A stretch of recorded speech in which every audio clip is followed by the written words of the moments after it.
Tuesday, March 15th. What's the Ides of March? And it seems very clear to me that Sunny Hostin is not going to like any of the new Meghans. She's so dead set on saying, you're a Republican and your team stinks. Why are you a Republican? You must stink too. You got to give it to the women who are showing up to sort of defend themselves. I mean, it's a hard thing to defend. I guess last week Anna did it better than anybody else by saying, you're trying to fight the party from within, and not let the crazies control the whole thing.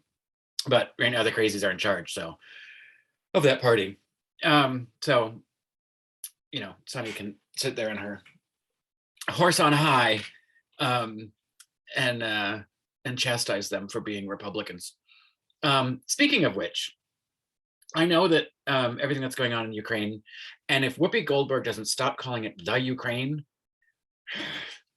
that's how the Russians refer to it. Ukraine is a country. The Ukraine is a region of the Soviet Union. Anyway, I know that that's top of mind, and nobody really has the right answer about what we're doing and whether or not we're doing enough and what to do next and how to help Ukrainians without bringing us to nuclear war. I get all of that sort of struggle in diplomacy and aggression, and I'm not the one who has to make those decisions, thank God. We just have to hope that somehow quickly someone stops all this bloodshed and murder in Ukraine. But aside from that, and then the lady's talking about whether or not you tell someone they're fat.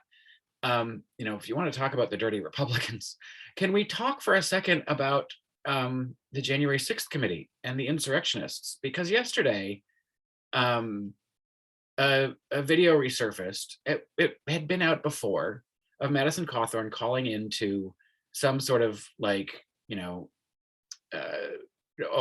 and network kind of caller, some of those conservative off-brand shows, networks, news sources from the Capitol on January 6th, saying that he was safe and well armed, that being in a wheelchair, he had the ability to bring in multiple weapons.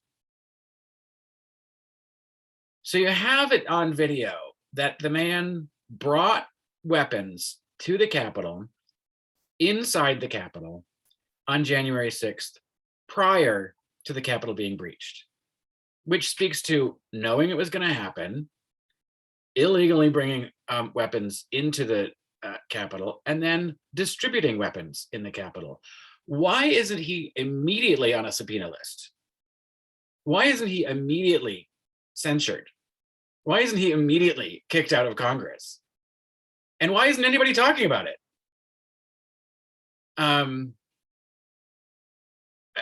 He is a piece of fucking work, a delusional piece of work. And he's got multiple cases against him about accusations against him about sexually aggressively acting sexually aggressively towards women. He's got a bunch of driving with suspended license charges against him. I mean, the guy's just a walking disaster. And he's some sort of hero of the youth of the Republican Party. Fuck that. So I'd like to know where the January 6th committee is on hauling his ass, onto the floor and testifying. And in general, I know there's a war going on in Europe, but this doesn't change that you've got a job to do here. So there's that.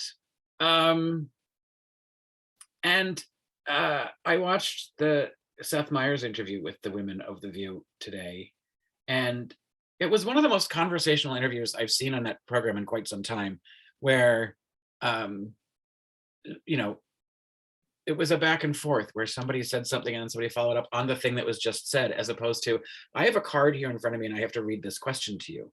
And so it was entertaining, and he's an affable, entertaining person.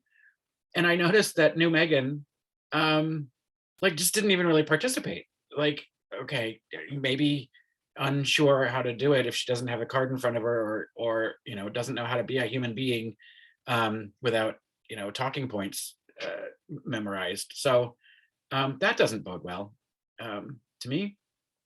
But again, I'll say it again, they shouldn't have a political person in that chair. It just needs to be someone from another walk of life that has has conservative ideals or considers themselves a conservative. Let them work in some other industry other than politics or media. But anyway, that's Thursday. Gotta go.